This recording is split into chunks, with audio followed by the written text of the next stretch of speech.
कहते हैं कि सुदर्शन चक्र एक ऐसा अचूक अस्त्र था कि जिसे छोड़ने के बाद ये लक्ष्य का पीछा करता था और उसका काम तमाम करके वापस छोड़े गए स्थान पर आ जाता था। चक्र को विष्णु की तर्जनी अंगुली में घूमते हुए बताया जाता है। सबसे पहले ये चक्र उन्हीं के पास था। सिर्फ देवताओं के पास ही चक्र होते थे। चक्र सिर्फ उस मानव को ही प्राप्त होता था जिसे देवता लोग नियुक्त करते थे। पुराणों के अनुसार विभिन्न देवताओं के पास अपने अपने चक्र हुआ करते थे। सभी चक्रों की अलग अलग क्षमता होती थी और सभी के चक्रों के नाम भी होते थे। महाभारत युद्ध में भगवान कृष्ण के पास सुदर्शन चक्र था। ये सुदर्शन चक्र कहाँ से आया था और चक्रों का जन्मदाता कौन था?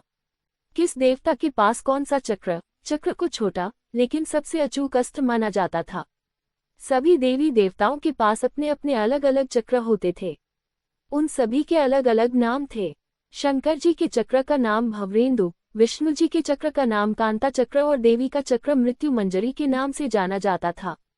सुदर्शन चक्र का नाम भगवान कृष्ण के नाम के साथ अभिन्न रूप से जुड़ा हुआ है। कैसी थी सुदर्शन चक्र की शक्ति? सुदर्शन चक्र ब्रह्मास्त्र के समान ही अचूक था।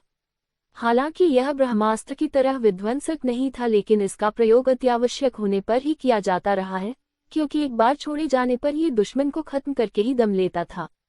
इस आयुध की खासियत थी कि इसे तेजी से हाथ से घुमाने पर यह हवा के प्रवाह से मिलकर प्रचंड वेग से अग्नि प्रज्वलित कर दुश्मन को भस्म कर देता था।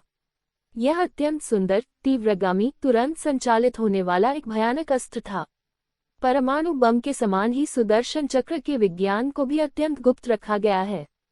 गोपनीयता इसलिए रखी गई होगी कि इस अमोघ अस्त्र की जानकारी देवताओं को छोड़ दूसरों को न लग जाए, अन्यथा योग्य और गैर जिम्मेदार लोगों द्वारा इसका दुरुपयोग हो सकता था। कैसा था सुदर्शन चक्र बनावट और रंग रूप में? ये चांदी की शलाकाओं से निर्मित था। इसकी ऊपरी और निचली सतहों पर लौह शूल लगे हुए थे। इसके साथ ही इसमें अत्यंत विषैले किस्म के विष थे जिसे द्विमुखी पैनी छुरियों में रखा जाता था। इन पैनी छुरियों का भी उपयोग किया जाता था।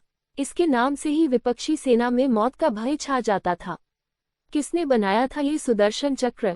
ये खुद जितना रहस्यमय है उतना ही इसका निर्माण और संचालन भी। प्राचीन और प्रामाणिक शास्त्रों के अनुसार इसका निर्माण भगवान शंकर ने किया था। निर्माण के बाद भगवान शिव ने इसे श्री विष्णु को सौंप दिया था। जरूरत पड़ने पर श्री विष्णु ने इसे देवी पार्वती को प्रदान कर दिया। भगवान श्री कृष्ण के पास ये देवी की कृपा से आया। एक मान्यता है कि भगवान कृष्ण को ये सुदर्शन चक्र परशुराम से मिला था।